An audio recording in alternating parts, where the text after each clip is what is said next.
3. Y la última es el 11 de junio. ¿Sigue la sede del Partido Justicialista o está el lugar todavía? Estamos ahí para confirmar, con la presencia, para todos esperada, junto con Carlitos también, que participaron en la cuarta marcha de la soberanía, Lago Escondido, con bastantes dificultades, y el jueves se realiza una charla que también lo realiza por la vuelta. De montaña con el que llegamos a visitar a Lewis, nos costó, pero bueno, él también padeció que hubiéramos llegado, ¿no? Y bueno, decimos las Malvinas son argentinas, Lago Escondido también, y toda la Argentina va a ser de los argentinos. Bueno, y ahora la presentación, Lucho Isense, abogado, compañero Lucho Isense, el compañero Franco Lavolpe, y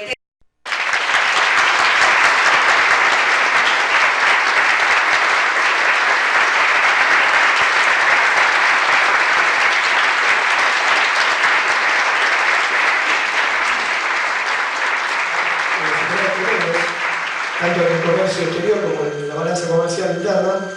Después, con todas estas tensiones que tienen que ver con el déficit energético, toda la importación de gas con los barcos metaneros y a través de convenios con Bolivia, Chile y otros países de importación de gas natural para desarrollar la industria, y todo el compromiso de la deuda, y con un mundo, después de la crisis financiera internacional, que no compraba y se cerraba, con la gran crisis de Brasil, que es nuestro socio estratégico, al cual la Argentina le vende el 35% de lo que produce.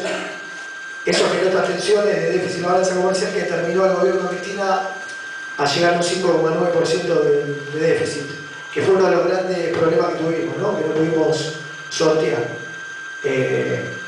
Con respecto a la inflación, que fue uno de los grandes temas que nos han generalmente discutido y que nosotros tratamos de hacer docencia para poder interpelar a la sociedad, y que, si bien también nos equivocamos con algunos índices que no eran acordes a lo que pasaba en la realidad, como dijo ahora Alberto Fernández, y yo siempre dije, no de alguna manera retomo lo que él dice, porque siempre era una cuestión que a mí me ponía muy mal, y charlaba con los compañeros, con gente que obviamente contra posiciones políticas, me decía, yo pensaba, ¿no? ¿Cómo puede ser que atacábamos estos temas, atacábamos el tema del hambre, atacábamos el tema de la inflación con políticas productivas y realmente no la medíamos como debía ser? Está bien, no la medíamos por diferentes temas que tienen que ver con el pago de la deuda externa, temas que uno por ahí puede entender, pero que después era muy difícil uno como militante dar el debate y decir, mirá, si nosotros estamos aumentando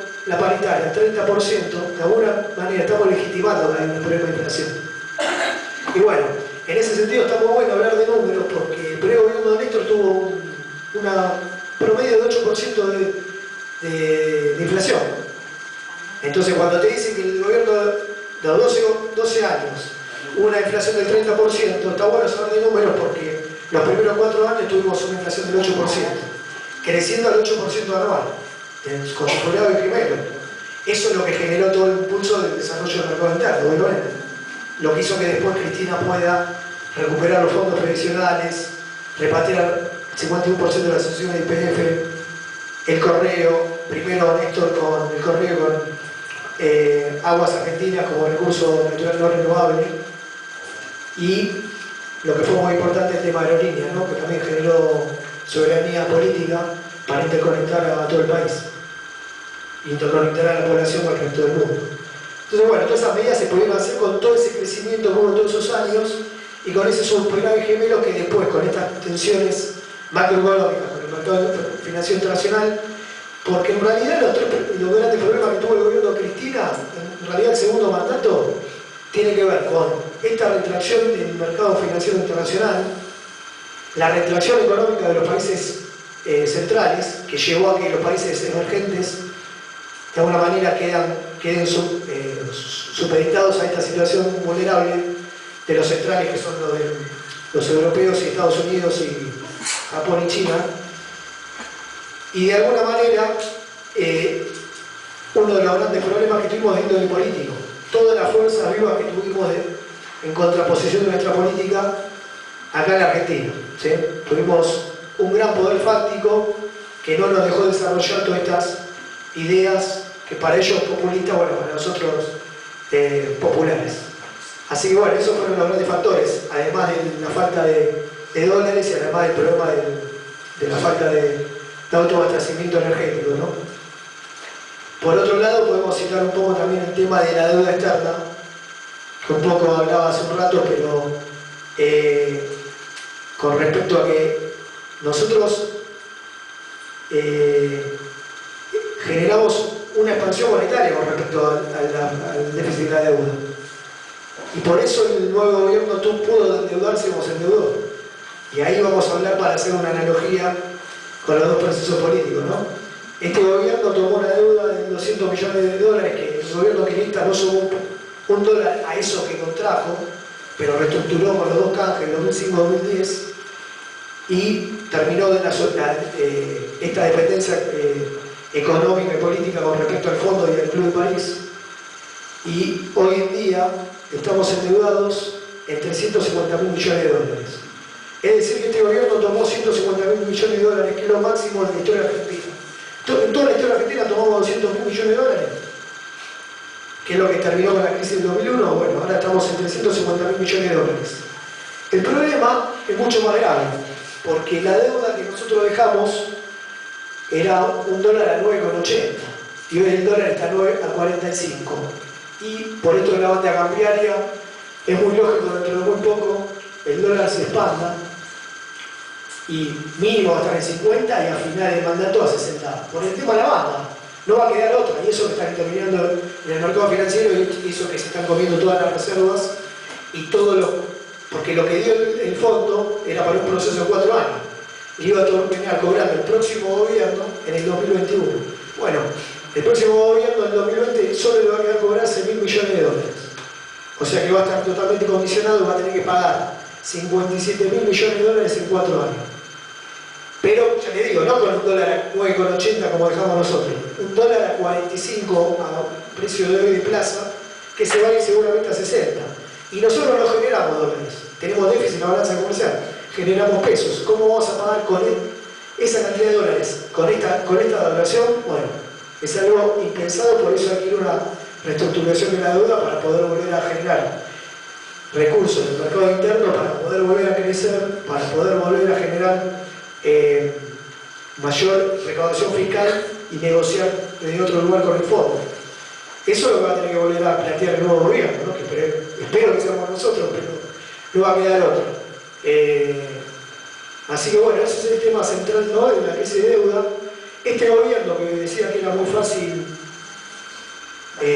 bueno, ahora aparte otro tema más, que la deuda en relación al PIB es el 92%, o sea, casi todo el Producto Bruto Interno de lo que genera el país en un año está indexado con el tema de la deuda. Fíjense la dependencia. Ni hablar el bono a 100 años que vamos a pagar todos nosotros, nuestros hijos, nuestros nietos, y que estos organismos, estas entidades financieras que nos renegociaron esa deuda, en 12 años cobran el total de capital, o sea que van a ganar durante 88 años. Muy parecido a lo que pasó con la Barney Brothers, que terminó pagando en 1907 Quintana, y con la ley de Foteusi, que terminó pagando Perón, también de la época de Rivadavia. O sea, fíjense cómo la historia es anacrónica y cíclica, volvemos a repetir los mismos errores, ¿no?, con estos gobiernos que supuestamente vienen a paliar las crisis de los gobiernos populistas y lo que hacen generar más dependencia, más hambre, más falta de desarrollo económico para nuestras economías. El tema de la inflación, que según Macri era lo más difícil de paliar, ¿no? Bueno, como les dije, nosotros en el primer mandato de Néstor tuvimos 8% de inflación, y en el proceso de Cristina, con lo que dice la UNCA y las consultoras privadas, tuvimos 8 años de un promedio de 25% de inflación. O sea que para ese periodo la inflación fue de 215% en 12 años. Bueno, con Macri ya estamos en 212% en términos de 3 años y medio. Un promedio de inflación del 53% anual, y con el último el último periodo del año con un 66%. Pero lo más importante es cómo impacta en los diferentes segmentos de las capas populares y de las capas medias y altas, ¿no? A la capa alta le impacta en un 188%, a la capa media le impacta en un 215% y a la capa más vulnerable en un 225%. ¿Y por qué pasa esto? Y porque las capas medias y bajas, toda la plata se gasta en alimentos, en servicios y en transporte. Y esto es lo que más aumentó. Aumentó 1.300% la luz, 600% el gas, 220% el transporte, 510% el agua y 200% los combustibles que generan, que inflaciona todo lo que es los segmentos de la industria, porque los combustibles en la Argentina no tenemos todavía desarrollo en toda la refinación y este déficit con respecto al gas. Entonces, bueno, necesitamos dólares y eso está indexado a lo que vale el valor de mercado, que es el barril del petróleo, y lo que vale el gas en boca de pozo. Entonces, ahí nos genera todo este desequilibrio. ¿Por qué? Porque estos muchachos liberaron todos los precios. Liberaron los precios de las naftas y además, con respecto a lo que es el tema que está muy interesante, generaron que los exportadores de divisas en relación a lo que es la nomenclatura común del Mercosur puedan liquidar lo que generan con las exportaciones a 10 años. O sea que no solo que están ganando por la devaluación, que sino liquidan cuando quieren ellos acá en el mercado interno. Por eso también tenemos esta gran fuga de divisas, ¿no? Y esta pérdida de divisas, porque obviamente, ¿no? Más allá de la devaluación y más allá de la toma de deuda, no nos liquidan lo que genera el país con el esfuerzo de todos los argentinos que se trae de nuestro suelo. Así que bueno, el problema es multidimensional. El tema del empleo es otro tema central. Este gobierno ya generó 137.000 puestos menos de trabajo en la parte industrial. O sea que ya tenemos 137.000 empleos en lo que va de 3 años y medio. Ellos hablan de calidad, ¿se acuerdan? El empleo de calidad, bueno, estamos en esta situación. Fuimos de una desocupación del 5,9% a fines del 2015, llegamos a un 9,3% y en grandes centros urbanos estamos llegando al 11%. O sea que, la verdad que de todo punto de vista, el déficit es total y vamos a generar, de alguna manera, hay que llegar a gobernar en ese contexto. Por eso necesitamos la unidad del campo popular de todo punto de vista para poder paliar esto, que va a ser peor que el 2001, porque el 2001 la crisis era peor desde el punto de vista habitacional, del hambre y estas cuestiones que se pudieron paliar en principio con el plan Jefas y Jefes que llevó adelante Dualde y Lavagna, y después se pudo actualizar con los programas Ellas Hacen, Argentina Trabaja, en la asignación de SEA por hijo, pero por eso hoy tenemos este dique de contención que no cayó el gobierno. Pero la crisis es mucho peor a nivel internacional por esta retracción del mercado internacional y porque las economías se cierran. Nosotros teníamos en ese momento un tipo de cambio competitivo, el precio de la soja a valor exponencial, eso generaba excedente en la balanza comercial y eso generaba que nosotros esos dólares podíamos volcarlos al mercado interno. Bueno, hoy el mundo cambió, hoy está la crisis de la moneda entre Estados Unidos y China, hoy tenemos un Brasil totalmente en crisis, una Venezuela totalmente en crisis, cosa que genera que nuestros socios estratégicos tengan también cerradas sus economías, comercien menos con el mercado local, con el Corfo Sur y Laguna Sur, y entonces en ese contexto vamos a tener que volver a gobernar con esta crisis de deuda, esta crisis de destrucción del mercado de trabajo. Tenemos la industria trabajando hoy el 45% de la capacidad instalada, cuando el kirchnerismo lo dejó el 65% y llegó en los momentos del 2011 al 75-80%. O sea, fíjense cómo el problema es multidimensional, ni hablar del problema con respecto a la educación. Nosotros teníamos un Producto Bruto en relación a la educación del 6,5, hoy en día ya lo bajaron al 5,5, obviamente con una recaudación fiscal mucho menor. Lo que es el plan de técnico educativo para formación docente ya bajaron de 9.000 a 3.000 millones de pesos. Lo que es el plan Progresar para subsidiar a los chicos para que estudien también los estudios secundarios y universitarios, bajó un 32% el año pasado y está congelado en 1.250 pesos, lo que genera con esta evaluación que ningún pibe pueda estudiar ese pseudo subsidio a precio de hoy. Entonces fíjense cómo va impactando en toda la cadena de valor y en el tema social, ¿no? ¿Cómo impacta la pobreza? La pobreza la dejamos nosotros en un 25%, de acuerdo a diferentes organismos como la CIPAL y la UNESCO, y según la UCA el 30%, y en este momento estamos en un 33,6% medido en 2008, pero con la última evaluación seguramente a fin de año va a estar en el 35-36%. Lo que medimos la pobreza, porque lo que es la pobreza estructural, que se mide en 5 dimensiones, el déficit llega al 38%. O sea, fíjense cómo repercute toda esta situación macroeconómica. Pero por otro lado, tenemos que ir a un diferente sistema geopolítico que seguramente acá Franco va a desarrollar y mucho más amplio de lo que voy a tirar como hincapié en este sentido, porque está relacionado. El gran error del gobierno nacional actual fue que ellos se jugaron todo para ganar Hillary Clinton y ir a la Alianza del Pacífico. Ganó Trump y Trump fue a una política de intervención estatal y de desarrollo de su economía. Por eso la crisis de moneda con China, el conflicto con Rusia.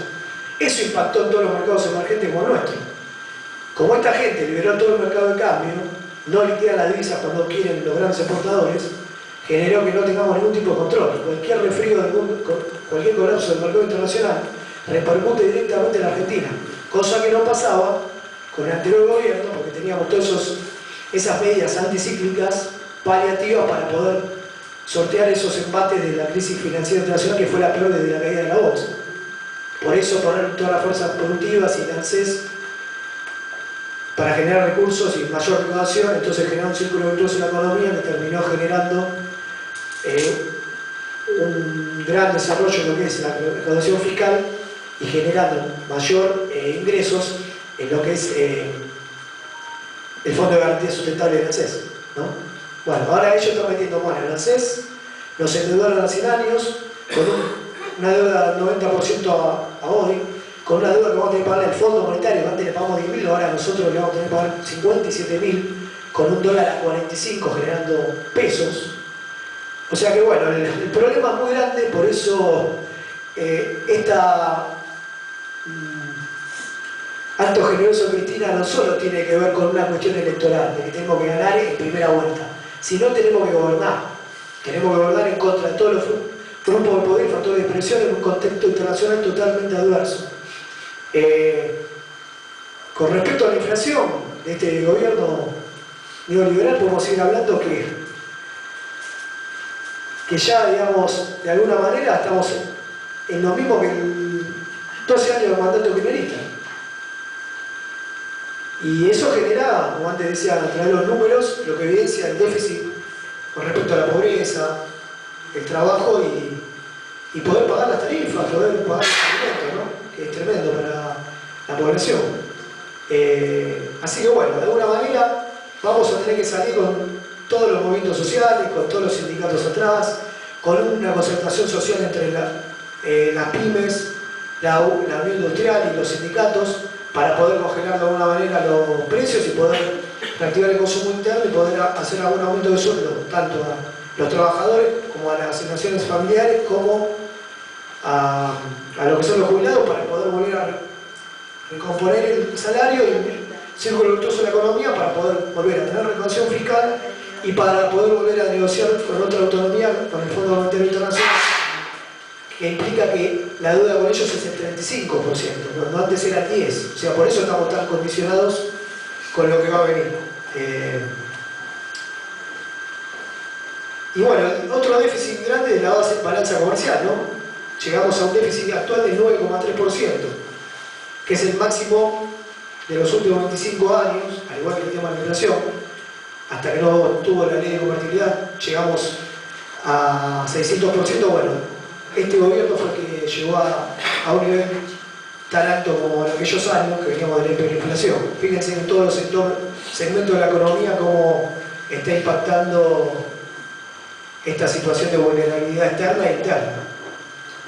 Y por último, quería decir una frase, y para dejar acá al compañero hablar del tema de geopolítica que va a relacionar con nuestro tema de deuda interna y externa, lo que decía el colorado Abelardo Ramos, ¿no?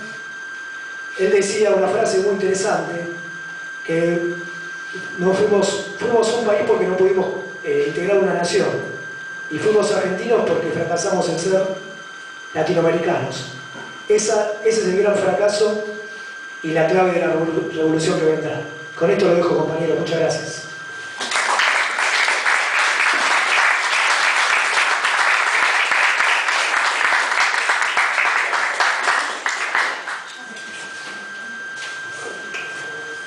Bueno, buenas noches. Buenas noches a todos y a todas. Qué panorama, ¿no? Yo quiero antes que nada agradecer mucho, agradecer y felicitar. Primero felicitarlo, es valiosísimo tomar la dimensión que significa estar hoy acá reunidos para comprender un poco de qué se trata, para compartir inclusive algunas de las cuestiones que nos preocupan de nuestro país, de nuestro pueblo, de nuestra sociedad, de cómo estamos en este momento.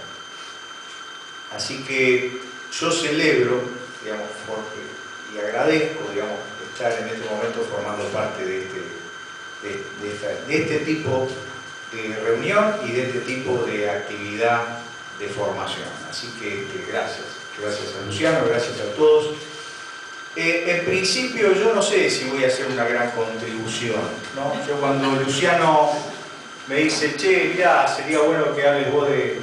Y yo digo, qué sé yo, si la gente sabe lo que pasa, ¿no? Yo después de lo que acaba de decir Luciano, digo, carajo, ¿quién quiere agarrar esto? ¿No? Hay mucho por delante, ¿no? Tiene que ser gente con mucho coraje, con mucha valentía, con mucha convicción. También creo que tenemos que celebrar eso, ¿no? Que haya patriotas, tipos con tanta valentía y con tanto coraje, que frente a un escenario que claramente es adverso, es preocupante, que nosotros, quienes estamos todos los días en los barrios de conurbano, lo percibimos, lo conocemos, sabemos que hay un gran desafío por delante. Y nada mejor que para contribuir, para combatir, para estar en la trinchera de este tipo de tarea, que hacer este tipo de actividad que propone, de la mano de Luciano, se propone de enterarnos de qué se trata, de formarnos, de tener respuestas, de tener fundamento, de conocer algo de qué se trata. Yo voy a pintar un panorama que ustedes me disculparán, yo naturalmente no nos podemos hacer cargo del malestar general. Yo creo que tenemos un gobierno claramente adverso y un escenario que, como de alguna manera lo pintaba Luciano, nos propone un desafío enorme a todos. De lo que se trata es de hacer una descripción, o por lo menos yo voy a intentar hacer una descripción de dónde está parada la Argentina, ¿sí? Dónde estamos parados nosotros frente al mundo, a lo que yo llamo el sistema internacional, que es el conjunto de países, de actores políticos y económicos del sistema internacional. Yo me voy a parar porque estoy medio... Viste que tengo esta cosa de docentes enfermos y camino, ¿viste? Entonces, camino, no sé por qué tengo ganas de camino. Entonces, pues me pongo ansioso. Me preocupa. Entonces, lo que estamos tratando de definir es la relación de Argentina respecto del resto del mundo, ¿no? Y de América Latina. Luciano apuntó algo, esa última frase es demoledora porque es la historia pendiente. ¿Viste? Cuando vos decís qué cosa pendiente tenemos como latinoamericanos, como patria, como nuestra patria grande, esa historia pendiente de no habernos constituido en una región única, ¿no? Una región que tiene el mismo origen histórico, cultural, lingüístico, amerindio, ¿no? Estas mezclas, ¿no? Y no haber podido consolidar una unidad, una integración y una unidad política que le dé fortaleza, que lo posicione desde otro punto en la geopolítica mundial. Entonces, el primer punto, si ustedes me permiten, voy a ir de mayor a menor, y después me gustaría que este sea un ida y vuelta y que si ustedes tienen alguna pregunta podamos hacer. Perón decía, y esto yo lo quiero, Perón lo toma y dice, la única política es la política internacional. No dice así, en realidad dice, la política, lo que define cómo va a ser la organización económica, la estructura social y la naturaleza de las instituciones políticas dependen de cómo nos relacionamos con el resto del mundo. Esto, decía Perón, que como buen militar lo tomaba de Carbón, Clausewitz, de tipos que eran teóricos de dónde estamos parados y cómo nos... Es casi como en un psicólogo. Nosotros cómo nos constituimos como personas. Depende de cómo nos relacionamos con el entorno, ¿no? Nos vamos construyendo a partir del entorno, de la familia, de los amigos, de los compañeros. Entonces eso nos constituye a una nación, a un país igual. Y empieza a definir esa relación, el tipo de relación que yo establezco con el resto del sistema, define las instituciones políticas, define el modelo económico y define la estructura social. Si es más homogénea, más heterogénea, si es más democrática, menos democrática, si es más equitativa, menos equitativa. Esto es un gran desafío. Entonces, fíjate que ya un gran estadista que dice, bueno, depende cómo yo elijo vincularme. ¿Y cómo es? Lo que decía Luciano, ¿qué exporto y qué importo? ¿Con quiénes van a ser mis socios estratégicos? ¿En qué me voy a especializar? ¿Quiénes van a ser mis aliados a la hora de defenderme de cualquier amenaza? ¿Cuáles van a ser, como decía Luciano, cuál va a ser mi matriz energética? ¿Qué voy a priorizar? ¿Dónde pongo el foco si en el desarrollo tecnológico y la innovación?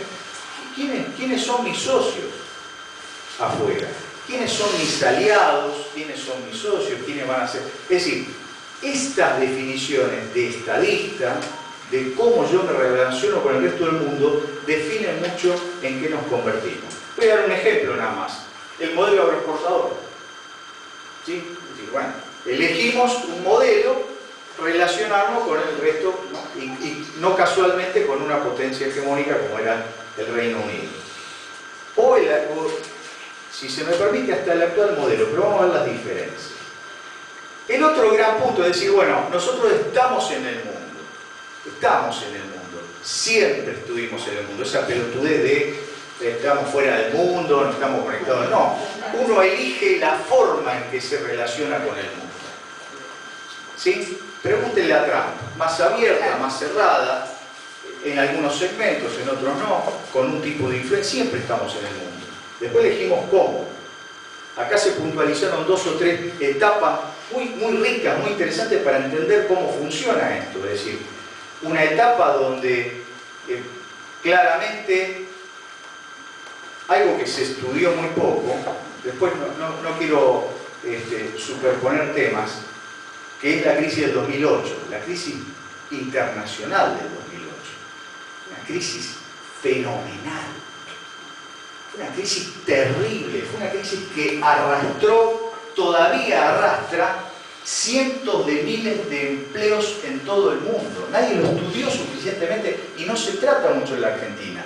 Buena parte de las dificultades que enfrentó Cristina en la última etapa se debió a la crisis del 2008. Y gracias a que, como bien señaló Luciano, estábamos protegidos, había un modelo de vinculación que, voluntariamente o no, nos tenía desconectados de los mercados financieros internacionales. En Argentina prácticamente no se notó. Entre las políticas contracíclicas y los precios de los commodities no impactaron en la Argentina. El resto del mundo había desahucios en España, gente que se quedaba sin empleos en Estados Unidos. Es decir, la crisis nace en el centro y se esparce por todo el mundo, especialmente por la periferia, y todavía estamos pagando consecuencias de esa crisis. Parte de esa crisis pone a la potencia hegemónica mundial, que, les aviso, sigue estando en América, es la que está allá en el norte, no se fue, empieza a decaer. Todos coinciden. La hegemonía estadounidense, la emergencia de China, empieza a preocupar. Ese es el escenario global hoy. Es una fuerte tensión entre el debilitamiento muy lento, el último imperio sigue siendo muy poderoso, que fue el Reino Unido, Gran Bretaña, sigue siendo muy poderoso, ¿sí? Hoy, digo, para no perder de vista esto, no es que mañana Estados Unidos va a ser, no. Hay una declinación, como le pasó al Imperio Romano, una declinación de la hegemonía estadounidense y una lenta emergencia del este, especialmente China, ¿sí? Con una enorme potencia que se vincula a su extraordinario desarrollo económico, tecnológico y fundamentalmente, fíjense que es un patrón que encontramos en todas las potencias o los países que se desarrollan, mercados internos muy fuertes, es decir, consolidando sus mercados internos. China, Europa, Estados Unidos, ¿no? Son mercados internos poderosísimos. Japón, para mencionarlos. Pero no importa, digo, este es el escenario global sobre el que estamos transitando. No es menor. Ese es un cambio de orden internacional. Eso provoca un cisma entre todos los países que están alrededor de ese gran conflicto. Ustedes saben que el viejo historiador, Tucídides, ¿no? un historiador de la antigüedad, un clásico griego, escribió las famosas crónicas de las guerras del Peloponeso. Fue el que sistematizó el modelo de política a través de la historia que reflejó un poco las guerras entre la emergencia de Atenas y la declinación de Esparta. Y dijo, este es un patrón inamovible. Siempre hay una potencia que emerge, que entra en conflicto con la potencia que decae, que va a una guerra y que generalmente se impone la emergente sobre la decadente. Se lo estudia como un patrón clásico y se observa a lo largo de la historia que esto se cumple, ¿no? Que siempre hay un imperio que surge, se consolida y después decae y aparece la emergencia y emerge otro. Y hoy estamos transitando eso con un dato que quiero enfatizar, que los imperios decadentes envilecen, son mucho más viles. ¿Sí? Cuando uno ve que su fuerza decae, se pone más violento, se pone más, reacciona a esa pérdida de poder y desgraciadamente nosotros, por más que nos cueste reconocerlo, constituimos el patio trasero de una potencia hegemónica decadente. Y dicho esto, o por lo menos puesto esto en contexto, en términos muy generales, yo no me quiero detener en detalles,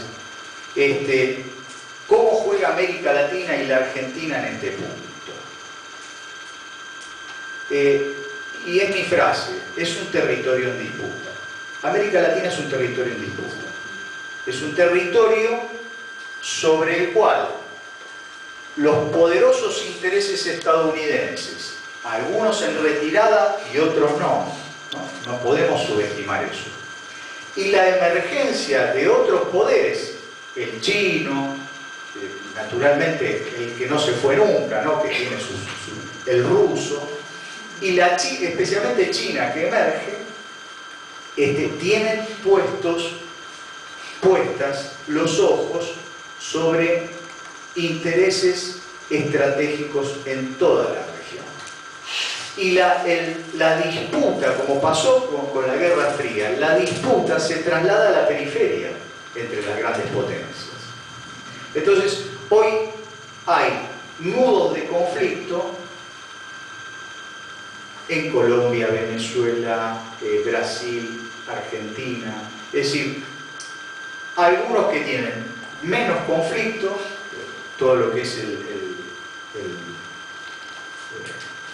la cuenca del Pacífico, o sea, los países del Pacífico, claramente más alineados.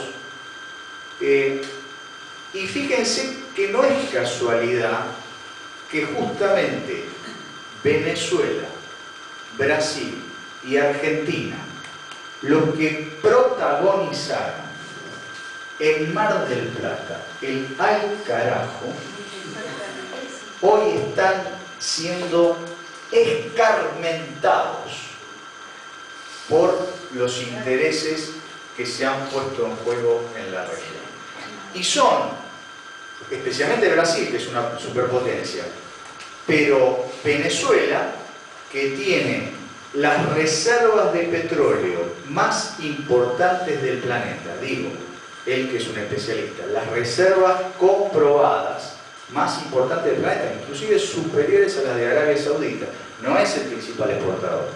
Digo, se sabe, es una región estratégica, clave, y está disputada por el apoyo ruso, por los intereses, porque hay muchos préstamos chinos en Venezuela, y claramente por los Estados Unidos, porque intenta retomar la doctrina Monroe, la doctrina de América para los americanos, América para los Estados Unidos. Es los términos para plantear. Entonces, incluso se reúnen, sépanlo porque esto por ahí no es de información cotidiana. Se reúne el secretario de Estado de los Estados Unidos y el canciller ruso para discutir qué va a pasar con Venezuela. Porque es un caso parecido al de Ucrania o al de Siria.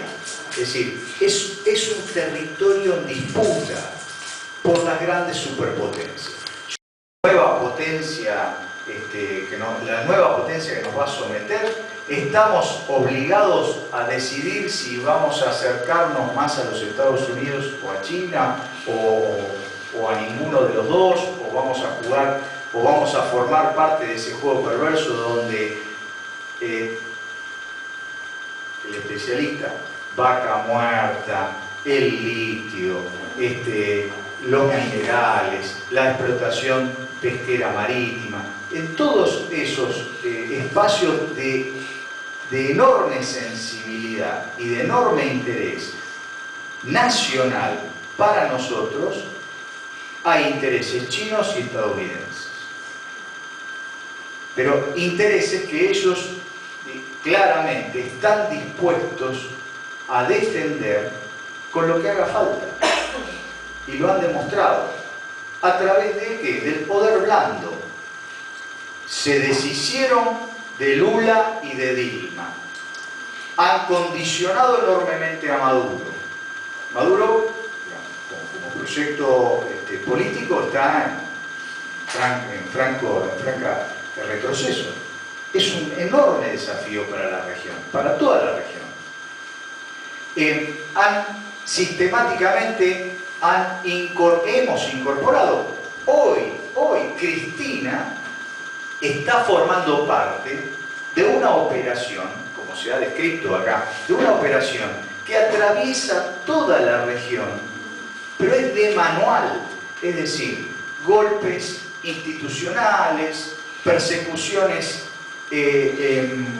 judiciales y mediáticas, y así pasó, porque por ahí no es información, no, hubo varios intentos en el Ecuador, se lo destituyó al presidente paraguayo, se intentó con Evo Morales, ni hablar de Venezuela.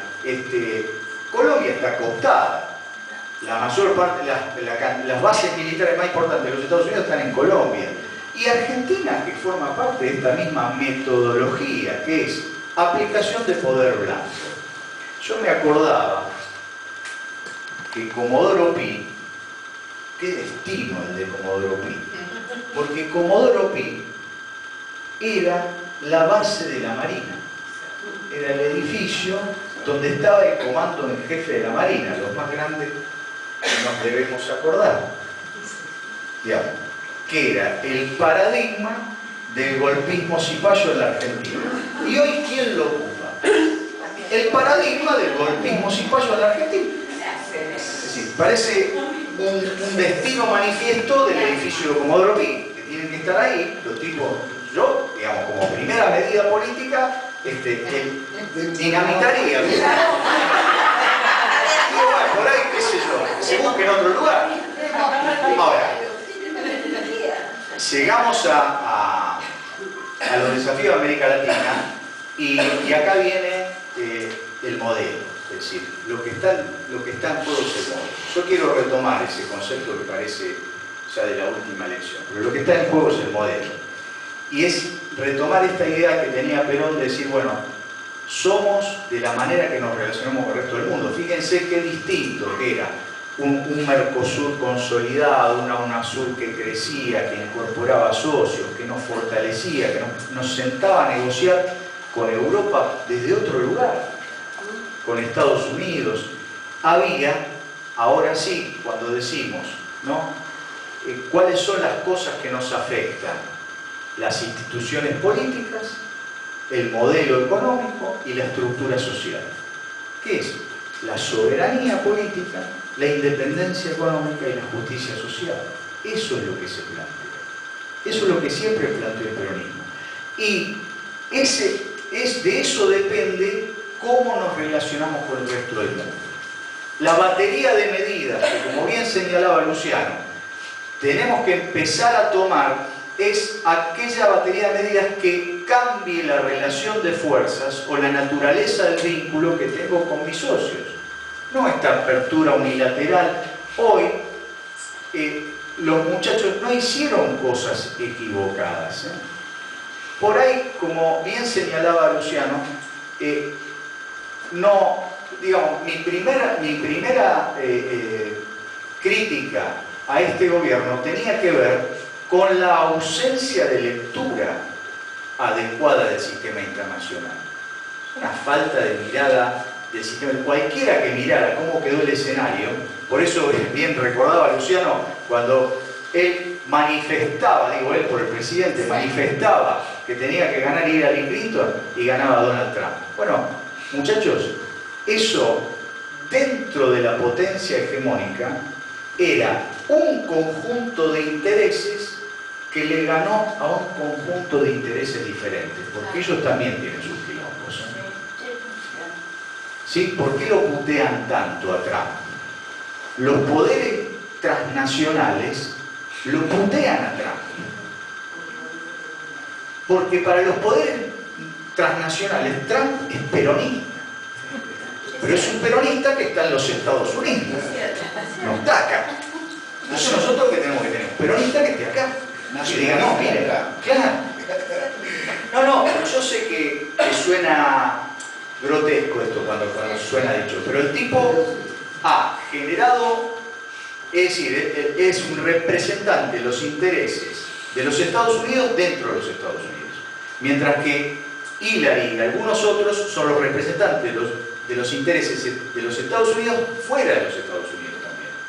Tanto es así que buena parte de la industria estadounidense está en el sudeste asiático. y que le dicen, bueno, ¿por qué no traen algo de capitales para acá? Porque nosotros nos estamos empobreciendo, les dice Trump. Ese patrón de comportamiento, ese desafío en un escenario de esta naturaleza, en un escenario de guerra comercial, de guerra de monedas, porque empieza con la guerra de monedas. ¿Qué es la guerra de monedas? Es una competencia a ver quién devalúa más. Entonces yo soy más competitivo respecto del otro. Como nadie puede tener la competitividad de China, empezamos a devaluar todo para ver si podemos sobrevivir. Eso es una locura. Cuando no hay patrón de intercambio, cuando la hegemonía se ha perdido y ya no es el dólar el único patrón de intercambio, y muchos países, eso lo debe saber perfectamente Luciano, ya han dejado de comprar y vender petróleo, que es el principal commodity, en dólares, sino que lo hacen en euros, en yuanes. Esto genera que en el mundo nadie sabe cuánto valen las cosas. ¿Cuánto valen las cosas? Si todos me lo ponen en monedas diferentes. Y eso, ¿saben qué es? Es un quilombo. Porque es un mundo que no sabe bien a cuánto te compro y a cuánto te vendo. Entonces yo te vendo barato y te compro caro y me siento agredido y tengo que... Entonces el único que hace una acción suicida frente a un escenario de guerra de monedas y de guerra comercial, donde ya empiezan los aranceles defensivos de uno y otro lado, imagínense, Trump elevando del 10 al 25, eso era impensado, un conjunto de aranceles. Somos unos adelantados. Que no se sepa el precio de las cosas. Bueno, que no se sepa. Y en esta tasa de inflación, ¿quién sabe cuánto valen las cosas? Nadie. Este es un escenario. Entonces, cuando vos no tenés patrón de intercambio, no se sabe cuánto valen las cosas. En esa guerra comercial, si esa guerra comercial se profundiza, nadie descarta que llegue a haber conflictos de otro tipo de magnitud. Nadie lo descarta. No necesariamente en el centro, pero sí en la periferia. Qué sé yo, Irán, Corea, Oriente Medio, que suele ser una región. De hecho, hay conflictos. Parte de África y no descarto América Latina. No la descarto porque si bien sigue siendo una región de paz, Venezuela es un enclave de conflicto potencial y eso sería un giro terrible para la región. Terrible.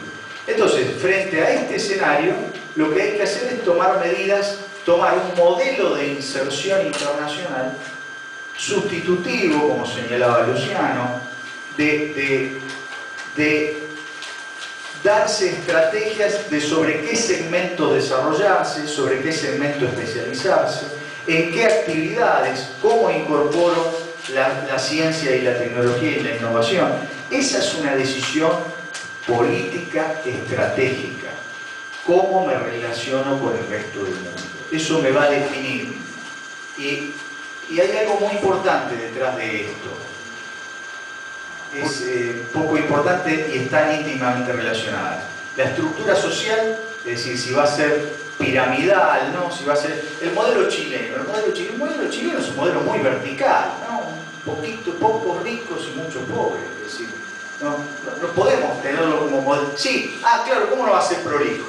Son pocos y es vertical y nadie desafía ese status quo. Si ya está, no hubo peronismo en Chile.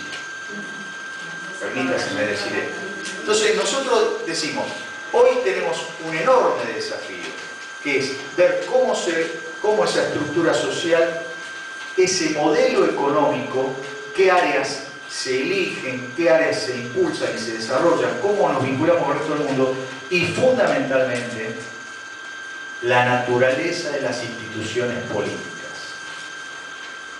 No es casual que haya más o menos democracia en modelos políticos diferentes. La forma en que nos relacionamos con el resto del mundo también nos define la calidad de nuestras instituciones políticas. Es decir, cómo elegimos a quienes nos representan, cuál es el sistema a través del cual nos representan. Yo estoy preocupado porque el presidente que tenemos hace casi 4 años representa los intereses de menos del 10% de la población. No estoy diciendo cuántos votos tiene, estoy diciendo los intereses que representa. ¿Sí?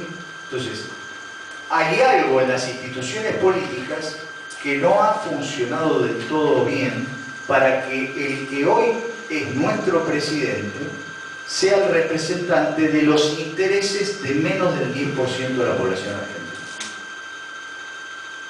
Entonces, las instituciones tienden a constituirse en instituciones sanas cuando los sistemas de representación de intereses populares se manifiestan en el liderazgo o en los sectores que te conducen. Uno tiene la enorme esperanza, el enorme desafío de que esto suceda en la Argentina. Por eso yo al final empiezo a entender a Cristina. Después la descripción que hizo Luciano, Cristina dijo, en este quilombo yo no me cobro, lo dejo a Alberto. ¿Entendés? Dijo, yo te pongo los votos, vos arreglate, pues es un quilombo lo que viene. No está fácil, es un enorme desafío, un gran compromiso. Por eso nosotros tenemos que celebrar esa valentía de salir a jugar en un escenario tan adverso. Creo que hay mucho por construir. Esta última frase a mí me encantó, la que señaló Luciano del Colorado, porque yo creo que nada más claro. Han trabajado en dividirnos sistemáticamente. Fíjense lo que es Brasil, nuestras relaciones se han descompuesto enormemente, deliberadamente. Es la mejor forma, un clásico, ¿no? Tomo 1, capítulo 1 de la política, divide y reinarás. Y bueno, es América Latina, una preocupación enorme. Y créanme, los liderazgos de la naturaleza de Néstor, que fue vital para el eje Argentina, Brasil, Venezuela y otros muchos importantes de América Latina, los liderazgos son muy importantes. Y un vuelco en el escenario político para la Argentina puede ser una extraordinaria señal para los desafíos que vienen en América Latina. Yo confío en que esto sea así. Así que yo pinto una realidad. Créanme, cuando sucede algo cuando sucede algo en la Argentina, no podemos dejar de ver qué está pasando en el entorno. Nada, desgraciadamente, nada de las cosas que pasan en la Argentina están desconectadas del mundo. Esto que yo señalaba es apenas un hito más dentro de las cosas que nos han pasado. Si no existía la crisis del 1930, no había golpe a Irigoyen. Si no hubiese una recomposición del poder hegemónico estadounidense después de la Segunda Guerra, no había golpe del 55 en Perón. ¿Saben cuál fue nuestro primer vínculo con el Fondo Monetario Internacional en el 58? Es como decía Luciano muy bien, son esos ciclos que tenemos con estos muchachos, en donde creo que el desafío, insisto, es identificar los intereses de todos los que estamos adentro, a veces no siempre homogéneos, y ponerlos a funcionar para los intereses de las mayorías. Ese es el gran desafío que tenemos en esta etapa. Yo espero que se consoliden por lo menos el primer paso en las próximas elecciones. Bueno, espero haber contribuido a algo.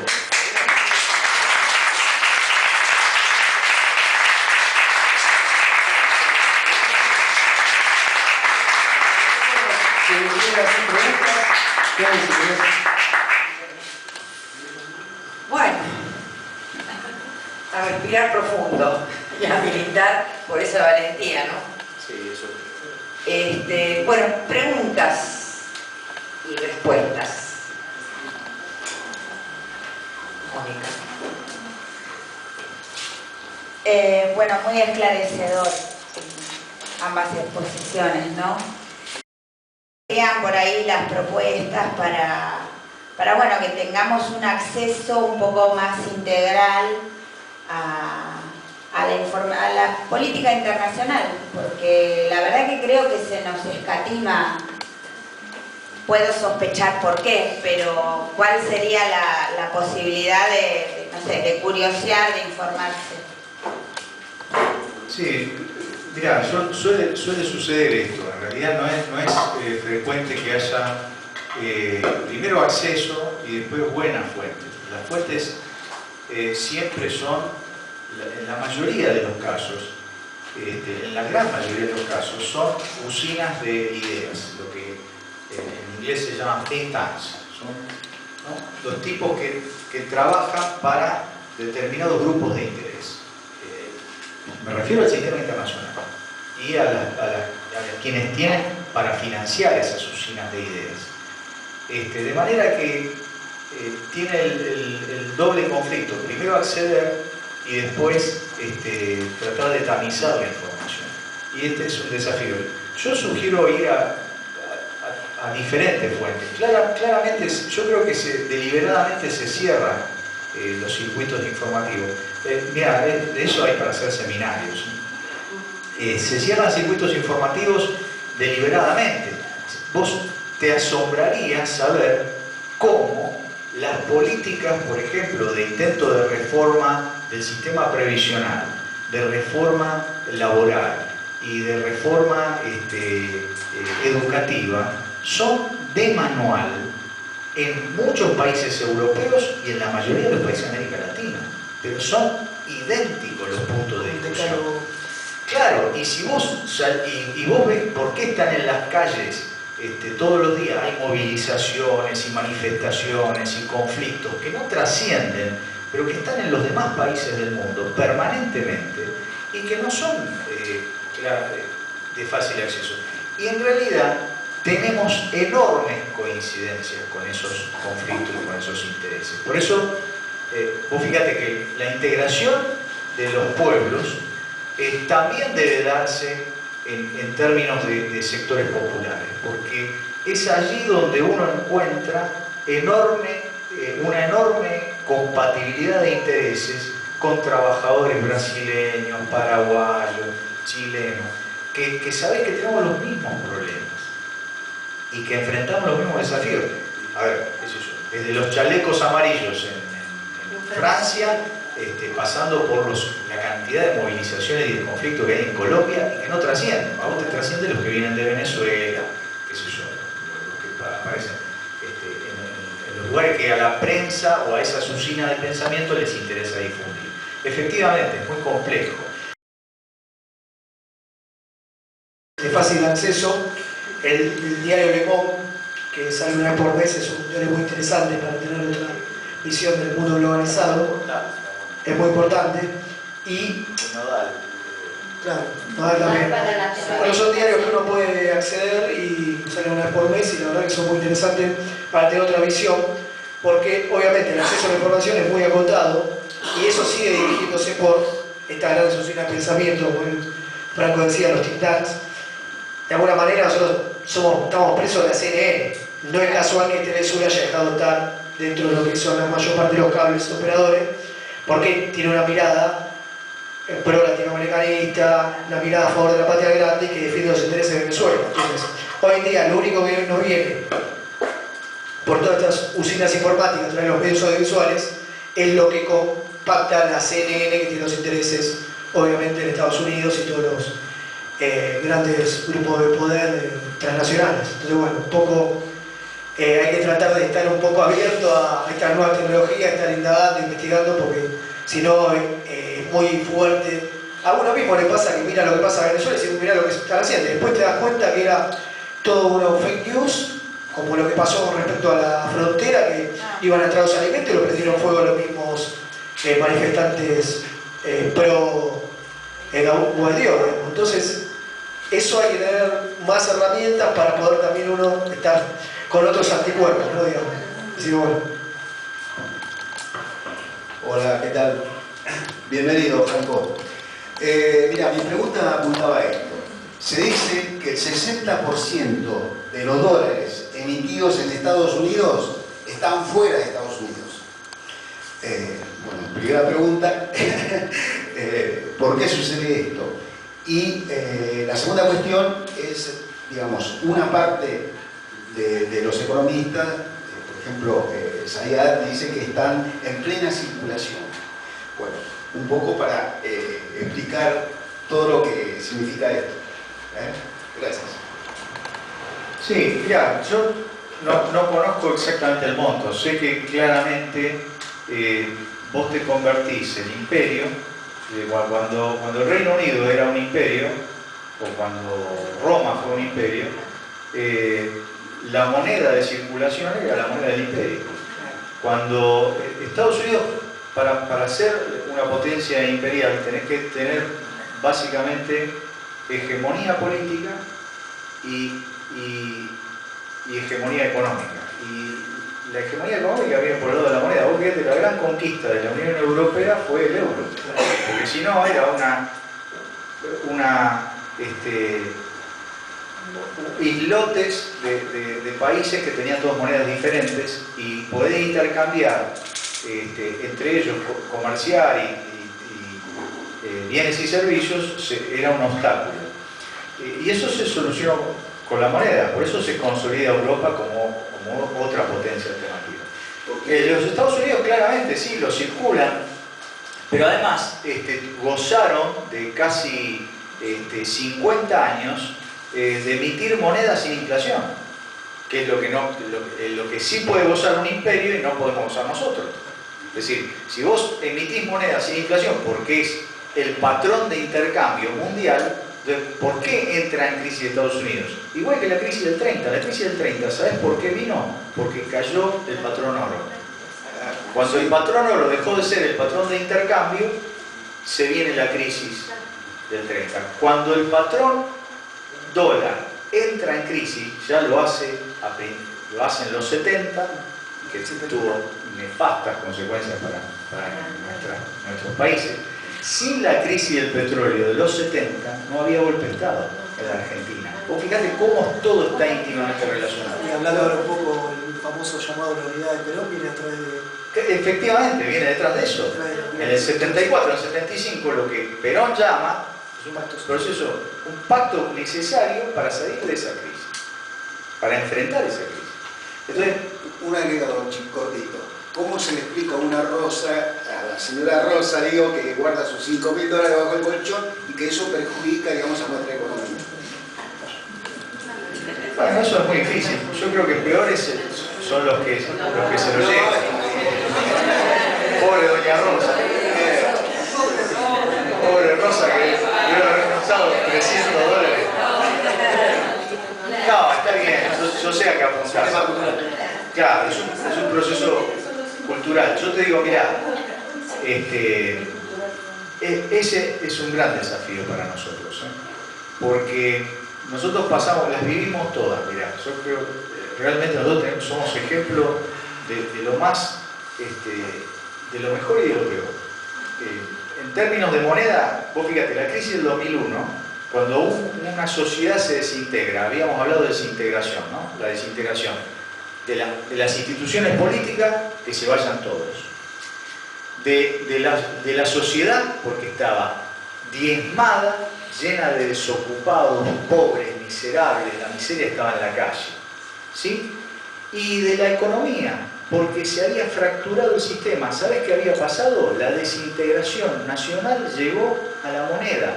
Patacones, Lecor, Lecop, no había moneda, el peso se desintegró y los estados provinciales tuvieron que acudir a sus propias monedas. Cuando se reconstruye la economía, el peso retoma su poder. Esto lo consolida Néstor Kirchner, se consolida con Néstor Kirchner cuando otra vez la moneda empieza a tomar valor. Vos empezás a tenerla como patrón de referencia a nivel nacional, con lo que se hace en las transacciones. Si no, era un quilombo, ustedes lo saben, porque muchos de los que cobraban por supuesto. O sea que, ¿cuánto tiene que ver con eso? No sé si... Sí, también. Espera, no hay más que está... Me gustaría que explique, Franco, por qué nosotros tenemos tanta diferencia en el rango inflacionario con el resto de los países de América Latina. Que si hay una política con ciertos ejes homogéneos, ¿cómo opera eso? Sí, es muy buena tu pregunta. Mira, yo voy a hacer una es realidad y otra es especulación. La realidad es que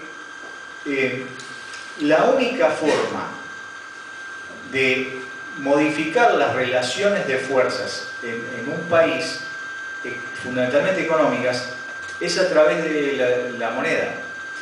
Es decir, este gobierno vino a hacer esto. Y la única forma, por ejemplo, ¿qué pasó? Nosotros pasamos de ganar cerca de el salario promedio, 1.000 y pico de dólares, 2.000 dólares, a 400, 500 dólares. Es fenomenal, es estrepitosa la caída del valor del salario en dólares. Y eso se logra solamente a través de la inflación. Es decir, la inflación es un mecanismo para devaluar el salario. Esto te lo dice cualquier tipo que trabaja en estudios de relaciones laborales. Es decir, mira, la única forma de evaluar, de bajar el valor del salario en términos competitivos, dirían ellos, es a través de la devaluación, no hay otra forma. Y de hecho, vos lo que vivimos nosotros es el bloqueo de las paritarias y el impulso a la inflación.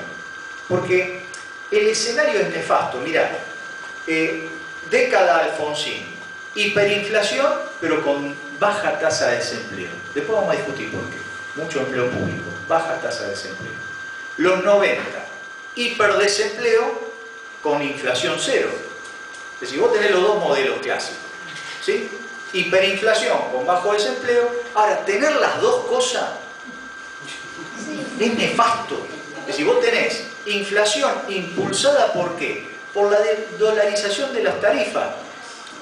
Lo que están haciendo es impulsar la inflación. Pues si yo te digo, aumenta las tarifas, aumenta el transporte, aumenta el peaje, aumenta el combustible, yo estoy impulsando la inflación.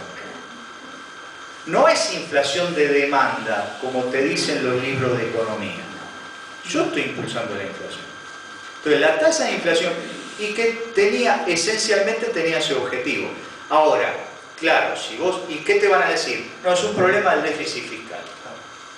Falso. Es decir, el déficit fiscal naturalmente no es que vos podés tener déficit infinito. Lo podés fabricar. A tu pregunta, a eso trato de darle una respuesta. Es que está impulsada por el gobierno.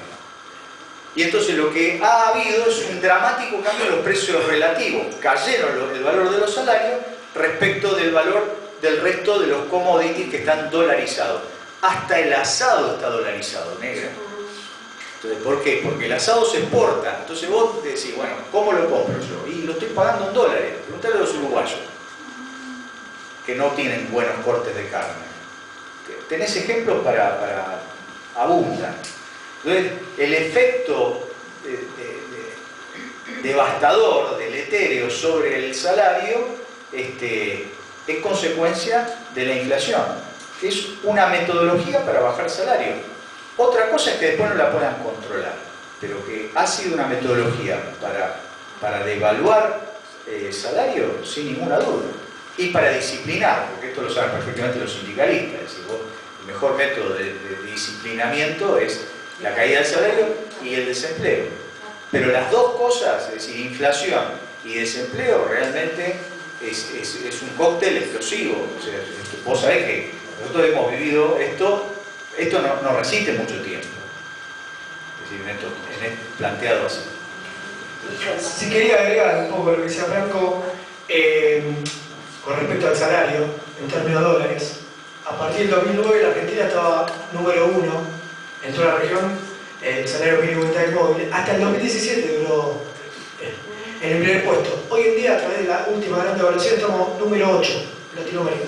Fíjense que hay transferencia de recursos y a esto vinieron. Y no es algo que no saben lo que quieren. Más allá que yo siempre digo, como dice el compañero Moreno, que son descerebrados porque no se equivocan, pero lo hacen de una manera tan grave, tan bruta, que termina de socavar de su núcleo de sustentación política. Por eso no puede persistir en el tiempo. Y persiste en el tiempo por la toma de orden criminal que tuvieron, porque si no, esto ya estábamos en después del año pasado, estábamos en cesación de pago, no se podían pagar los gastos corrientes y caía el gobierno. Y esto no viene de ahora, porque tuvo la crisis financiera y todos los componentes que yo decía con respecto a la desarticulación de los controles de cambio. Viene desde el día 1 de que liberaron el cepo, hicieron una devaluación del 40%, y ahí tiene que ver con lo que decía Franco del tema de los dólares. ¿Por qué? Acá no veía una sincronicidad en las tres áreas del gobierno. Acá tenemos el Ministerio de Energía, que creó este gobierno para aplicar este tarifazo bestial. El Ministerio de Finanzas, ya lo llamaba más el Ministerio de Economía, Finanzas, para renegociar la deuda con los fondos buitres que nos permitió este desastre, con la complicidad de nuestros senadores y diputados que ahora vamos a tener que hacer unidad, no nos olvidemos de eso. Y por otro lado, la política del Banco Central a través primero de la LEC y después de la NEVAC. El tema es así. La primera devaluación fue del 60% de la moneda. El dólar a 9,80 se fue a 15 en primera medida. Aplicaron un tarifazo, en principio de un 300, después de un 600% promedio, y Sturzenegger sacaba los pesos a través de estos títulos de deuda que eran las NEVAC para sacar los pesos y que no genere inflación. Pero la inflación la generaba porque sacaste el cepo, llevaste los precios de los alimentos a precio dólar, por eso el dólar fideo, como dice un pensador de ellos que es Melconian, un poco lo decía Franco con respecto al precio del asado, y además generaste un mayor gasto público para impulsar la obra pública para ganar la elección de 2017, las legislativas, y endeudar a todas las capas medias y bajas a través de la Argenta y a través de la UH. Entonces fue un cóctel explosivo. Precios a dólar, tarifas a dólar y devaluación de los salarios totalmente desfasados, que ahora estamos en una devaluación del 220%.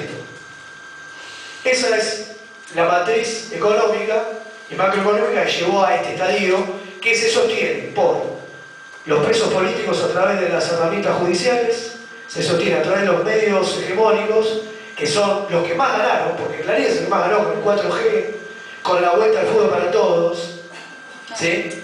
No es casual, y con el reparto de la pauta oficial, que antes se repartía de una manera equitativa para los que menos tenían, ahora los que más tienen son tanto La Nación como Clarín, y Telefónica como Telefe. Entonces, son los ganadores con las energéticas, y eso genera el sentido común, ¿sí? Y tener hoy a Cristina, el banquillo de los acusados, se robaron 2 PBI todo el día así, en causas que se caen en sustento totalmente, y con el agravante de esto que ya dije, se aumentó la obra pública en el 2017 y se endeudó a las capas medias y bajas a través de las situaciones familiares, tomando crédito que ahora no pueden pagar y ahora lo van a volver a retomar, esta idea, sacando la plata del ANSES que ellos decían en el 2009. Entonces ahí está el quid de la cuestión. No es algo premeditado, no es algo que se equivocan. Vinieron a hacer esto. Porque como dijo Macri en los 90, el salario es un costo más. Guillermo. No, una aclaración me permite, con respecto al tema de lo que dijiste de Huawei. Si bien es cierto que tiene esa hinchadura, los sistemas operativos que usamos normalmente, el Windows, por ejemplo, yo soy usuario de software libre, tienen por ley y todos los programas que usamos a través de Windows una puerta trasera por la cual puede entrar a espiarnos todo, y ahora aparte la complementaron con Google y Gmail y todo eso. Es decir, que esto que hace, que pretende espiar Huawei para el otro lado, ya lo vienen haciendo el imperio hace rato, digamos. Ah, sí, sí. A través de todas las herramientas. Pero es una guerra de innovación tecnológica. Por eso me molesta, digamos, porque le están nivelando. No, es que la preocupación es precisamente esa, para qué lado están espiando. Mirá, cuando vos instalás una Smart TV, lo tenés que setear y cuando terminás de setearlo, tanto el fabricante como el que te brinda el servicio de internet sabe, hoy los ratings se hacen así, saben qué estás mirando, cuánto tiempo estás, si estás en Netflix, si estás en otra cosa, es decir, hacen una analítica de lo que vos consumís. Y el problema, ese insumo se comercializa tanto para el negocio, para el negocio electrónico, como para la vigilancia. El tema es, digamos, quién tiene acceso a eso. La preocupación de los Estados Unidos para limitar esto es cierto lo que vos decís, es fehacientemente así.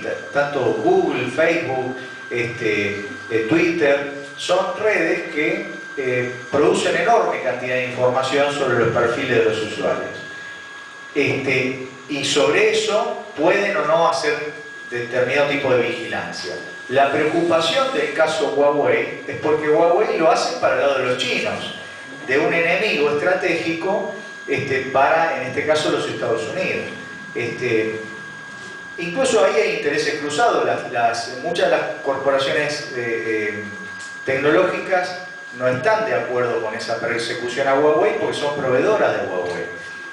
Entonces hay conflicto de intereses incluso dentro de los Estados Unidos. Yo creo que uno de los enfrentamientos más grandes que se van a vivir en términos de disputa entre superpotencias es la carrera tecnológica. Hay un cambio muy profundo en términos de tecnología y de innovación tecnológica, y quien gane esa carrera probablemente sea el próximo hegemón, digamos, la próxima potencia hegemónica que le imponga pautas culturales y de consumo al resto o a buena parte del planeta, para no decir el resto del planeta. Vos fíjate que en la historia de esos fenómenos, ahora empezamos a estudiar chino. ¿Viste que hay que estudiar chino? Porque si no sabés chino, es como que no podés comerciar con el 30% del comercio mundial. Y antes había que estudiar francés, ¿no? Porque los pensadores venían de Francia. O sea, el cipallismo toma ribetes cada vez más creativos.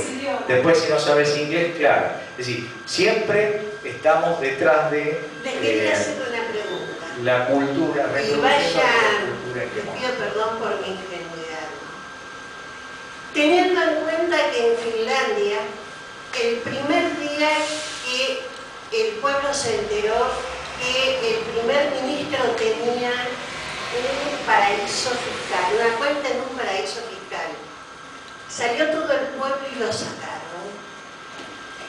¿Qué vamos a hacer con la cantidad de paraísos fiscales que tienen el energúmeno que nos desgobierna, y perdónenme la expresión, y el resto de esos 50 mejores seguidores que tienen su equipo exactamente, que son los mejores de los últimos 50 años? ¿Qué vamos a hacer con todo ese dinero? Porque realmente, por otro lado, tendríamos derecho a reclamar que es nuestro dinero. Cristina, en una de sus preguntas a la senadora Michetti, le dijo: ¿dónde están los últimos 150 millones de dólares, 150.000 millones de dólares que han pedido? Bueno, nosotros queremos preguntarle dónde están, porque es nuestro dinero. Entonces, ¿de qué manera se puede actuar judicialmente para llegar a recuperar todo el dinero ese que entraría muy bien a pagar la deuda externa esta en que nos han metido a nosotros y que van a sufrir nuestros nietos y nuestros bisnietos también? Bueno, yo como abogado, por esto voy a tratar de contestar, es una pregunta muy difícil.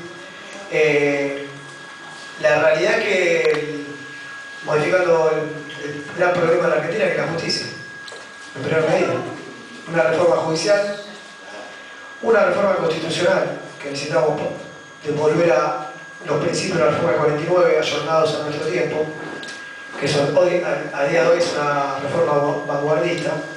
Respecto al tema de... con respecto a la reforma, creo que nunca se va a hacer a través de lo que establece la Constitución. O sea que para mí el mecanismo más importante sería a través de un plebiscito, como quiso hacer Menem en el 94. Por eso vino el Pacto de Olivos, porque salía igual. Porque nuestra Constitución no nos permite, tendríamos que tener mayoría en ambas cámaras, 2/3, y es casi imposible. Ni siquiera Cristina con el 2011, con el 54% de los votos, podía plantear una reforma constitucional porque no le daban los números. Y ahí fue el primer conflicto con Massa, por eso arma el Frente Renovador de alguna manera, ¿no? Entonces, bueno, por un lado el tema de la justicia es determinante y es uno de los temas centrales. Me parece que Alberto Fernández, como futuro presidente, es una de las personas que más sabe en la materia y se puede completar muy bien con respecto a la cuestión geopolítica, que Cristina viajando por el mundo dando conferencias internacionales para tratar de volver a instalar todas estas ideas que estamos tratando de pregonar acá en este humilde espacio, y él a través de una reforma judicial son dos temas centrales para modificar esta cuestión que si no de otra manera va a ser muy difícil. Respecto a lo que son los países fiscales, bueno, es un drama a nivel mundial, digamos, ¿no? Se está tratando de trabajar en el concepto de las naciones para regular esto, porque en realidad esto le pasa a todas las grandes potencias, digamos, ¿no? Estados Unidos tiene el paraíso fiscal de Delaware, por ejemplo. Está en todos lados y es para evadir las leyes internas de los países. Porque la idea es no pagar impuestos. En primera medida, puede ser plata del narcotráfico, puede ser plata de lo que es, claro, de diferentes matrices espurias, digamos, pero a gran escala es el tema de no pagar lo que los estados nacionales piden para recaudar y para poder generar una política con cierto grado de soberanía a través de la recaudación fiscal. Es muy difícil porque estos paraísos fiscales generan unas mamushkas, que llaman ellos, que son diferentes sociedades que encubren otras en diferentes paraísos a lo largo del mundo. Entonces, bueno, no es un tema menor, pero bueno, esto a través de los Wikileaks y a través de Assange, que ahora obviamente el nuevo gobierno de Ecuador, es un tema de disputa intelectual mundial, no judicial. Así que bueno, en la Argentina tenemos 400.000 millones de dólares afuera, tenemos 350.000, así que si repatriábamos toda la plata de los grandes poderes, no tendríamos deuda bastante. María Marta, hay 3 preguntas, María Marta, Sandra y Adrián. ¿Y les parece que vayamos cerrando? Sí, quizá tenga mucho que ver con lo que acaba de contestar Lucho. Cuando el compañero mencionaba la crisis de los años 70, el llamado de la unidad de Perón, cuando nos retrotraía a las diferentes crisis que son del gran capitalismo mundial y cuál fue la jugada que se dio acá con respecto a eso, en lo político, en lo económico, en lo social, yo pensaba en los países no alineados, en la tercera posición, y digo, una cosa hubiera sido, ya lo vivimos en el 2008, con el panorama que teníamos con Mercosur, UNASUR, y otra cosa es ahora, que somos hiper recontra vulnerables por donde se nos miren, pero si tenemos la alegría de que los compañeros logren la victoria, además de esta reforma judicial y demás, quizás estén calentados con esto. ¿Cómo vamos a hacer nosotros para poder defender nuestros propios intereses y no quedar atrapados lo más que se pueda en esta guerra entre estas potencias que están cayendo y las potencias que van subiendo, que aparentemente una es China, pero todavía no está dicha la última palabra? ¿Cómo podríamos hacer? No, yo tengo un enfoque, si me permitís, no, todavía no me llamaron para ir a la Cancillería. Yo tengo un enfoque muy realista. Esto es, no podés evitar quedar en el medio de esos dos fuegos. De hecho, vos viste que se discutió, hay una base china en el sur que en realidad no es científica, sino que está protegiendo los intereses de los chinos. Efectivamente, bueno, es decir, hay mucho más de lo que uno cree, y a veces reconocer que eso está pasando en nuestra patria, porque uno lo vive así, ¿no? En nuestra patria, en nuestro territorio, y en realidad Chevron le gana una apuesta importante a una petrolera china en Vaca Muerta, entre otras explotaciones. Y hoy, como bien me decía antes de entrar Luciano, y se licitaron, vamos a poner entre comillas, zonas de explotación petrolera en nuestra plataforma continental del sur, digamos. Entonces, ¿hasta dónde es nuestro y hasta dónde las vaquitas son ajenas? Entonces, primero lo que tenés que hacer es reconocer que nosotros formamos parte de un territorio en disputa, y después plantarse desde las fortalezas para poner en juego intereses. Entonces, lo peor que nos puede pasar es estar apoyando los intereses de otro. Entonces, cuando como vos, cuando me decías esa señora que guarda los dólares, lo peor no es que guarde los dólares, porque el pobre país está cubriendo sus intereses. Lo peor que le puede pasar es votar en contra de sus propios intereses. Después, la relación de fuerzas será la que diga hasta dónde nosotros podemos negociar con esos intereses. Y esto que decía Luciano, bueno, también depende, y le dijo, no, ustedes acá van a dejar esto y se van a llevar esto. Lo que hacían antes, que se llevaban todo y dejaban 2 monedas, bueno, ahora vamos a hacer al revés. Y aún así funciona, es decir, eso es un tema de dignidad y de relación de fuerza a la hora de negociar con los intereses. Y no se fue ninguna petrolera. No se fue ninguna petrolera. Porque igual van a ganar, es decir, el problema es hasta dónde vos dejás que esas relaciones de fuerza. Porque en realidad si el gerente, si el presidente de la nación, si el que nosotros elegimos para que nos represente, es en realidad el representante de los intereses de las transnacionales, naturalmente no estamos funcionando. Te digo, yo no creo ni en las ingenuidades de que vamos a hacer absolutamente todo lo que sea en función de nuestros intereses, pero sí que vamos a tener una relación de fuerza para negociar. Y confío mucho en la capacidad de política, tanto de Cristina como de Alberto en este caso, para llevar adelante eso. Yo, si tengo que ponerle una etiqueta a lo que viene, es vuelve la alegría. Yo ya tengo una sensación en la gente, vuelve la alegría.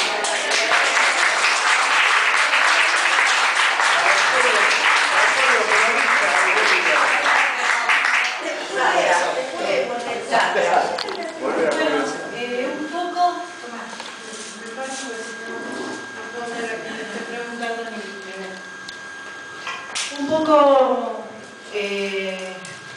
si me podrían explicar cómo hacer para explicarlo a la gente de a pie, que antes a lo mejor tenían un peso en el bolsillo y se emocionaban con la posibilidad de comprar $1 y no lo podían hacer porque estaba el cepo.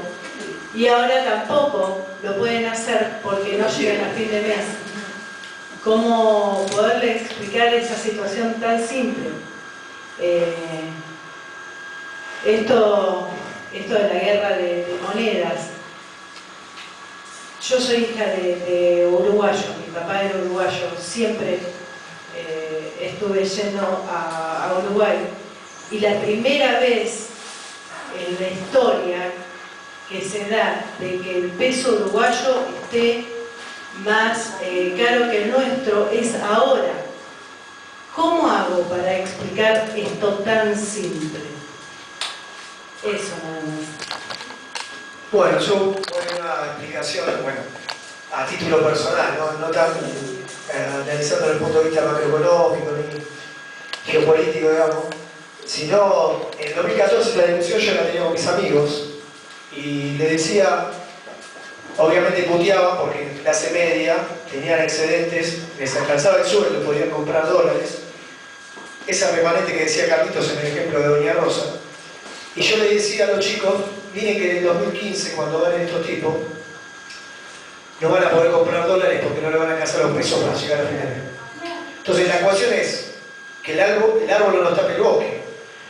En un gobierno popular que distribuye riquezas y que uno tiene un excedente, también no se cuidan dólares porque sabemos que estos son crisis cada 10 años, del Rodrigazo a la fecha, cada 10 años tenemos este tipo de crisis de devaluación y que impactan sobre la apreciación de la moneda con respecto a la moneda nacional con el dólar. Y creo que el mejor mecanismo de autodefensa es pensar en lo que puede venir.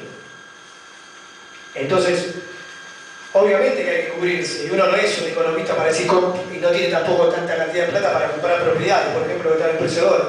Pero sí lo que tiene que saber, que si hoy cambia 300 pesos por dólar, de acuerdo a las circunstancias, porque lo va un poco mejor el día de mañana, porque no es por a ver, el 7% de la población compra dólares, ¿no? O sea que es un sector minúsculo de la economía, pero es un tema cultural, Si todos modificamos esa matriz de pensamiento, si no vamos a correr al dólar, cuando venga una crisis, no nos va a impactar en nuestra economía real.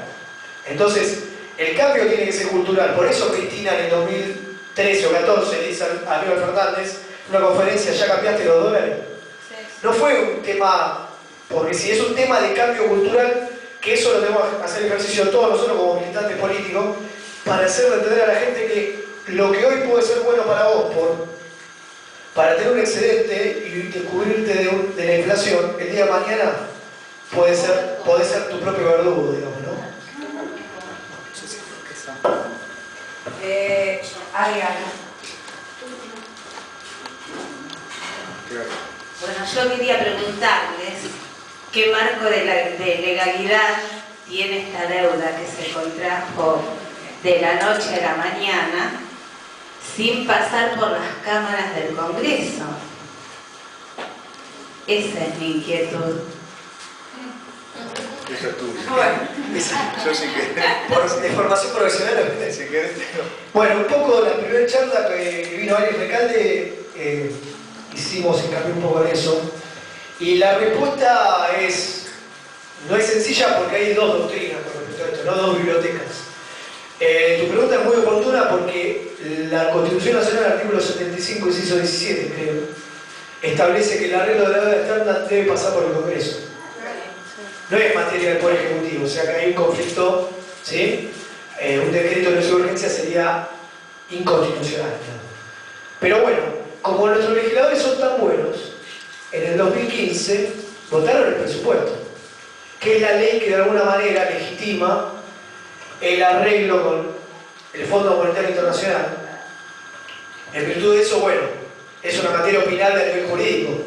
Por un lado podés atacar que no es legal porque no pasó por el Congreso a través de lo que establece la Constitución en el artículo 75, inciso 17, pero por otro lado también está la cuestión de que el mismo Congreso la legitima a través de votar la ley de presupuesto que establece todos los pagos de deuda con los intereses que suscribimos en relación a ese contrato que suscribe el Poder Ejecutivo de manera ilegal de alguna manera. Entonces, bueno, por otro lado, volvimos reincidimos en esta cuestión de que vamos a organismos internacionales como Estados Unidos para discutir el tema de deuda. Entonces, otra vez, como pasó con los fondos buitre, no tenemos soberanía política para defender los intereses nacionales. Y eso pasó, no porque sí, pasó porque el gobierno en el 2016 mandó una ley para pagarle a los buitres, derogó la ley Cerrojo de ley de pago soberano, que impuso Cristina para que no nos vuelva a pasar que el 7% que nos litigó en Nueva York, perdimos el juicio y después lo querían acordar porque sabían que había un gobierno que le iba a pagar lo que ellos querían. Como dijo Macri, pagamos lo que dice Griesa. Entonces en 2014 y 2015, por más que íbamos a pagar el doble de lo que establecía el fallo, los fondos buitres no lo hicieron porque sabían que iba a venir, y por eso jugó Paul Singer le puso la plata a la nata, el Grupo Clarín, para todas estas operaciones de prensa, no son porque sí viene a financiar esos think tanks. Entonces hay una sincronicidad, ¿no?, en todo esto. Entonces, bueno, va a estar muy complejo. Estamos sometidos nuevamente a tribunales internacionales con el agravante que por decreto de urgencia, si no pagamos esos compromisos, los vamos a pagar con los recursos naturales, porque ninguno de nuestros legisladores o ninguno de nuestras asociaciones civiles interpuso un recurso de amparo para defender al Estado y que la Corte Suprema del Control de Constitucionalidad como último órgano supralegal. Bueno, un poco esa es la cuestión. A ver, sí, Nora. Aparición de Nicky Caputo, se llama. Aparición con vida de Nicky Caputo. Espera. A ver, Nora. Sí, ya última. Sí, bueno, yo en realidad más que preguntarles quería sugerirles. ¿Así? Sí, más que preguntarles, me voy a tomar el atrevimiento de sugerir. Nosotros los peronistas, los kirchneristas, somos capaces, lo demostró la historia y lo demuestra hoy de transferir con toda la emoción peronista, kirchnerista para adelante y vamos a ganar. Créanme,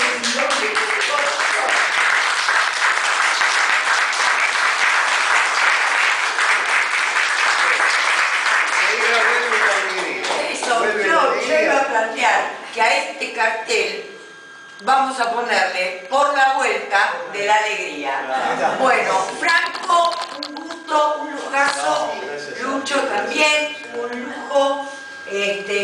La verdad que nos sentimos orgullosos de las mesas y los paneles y de haber tomado este desafío de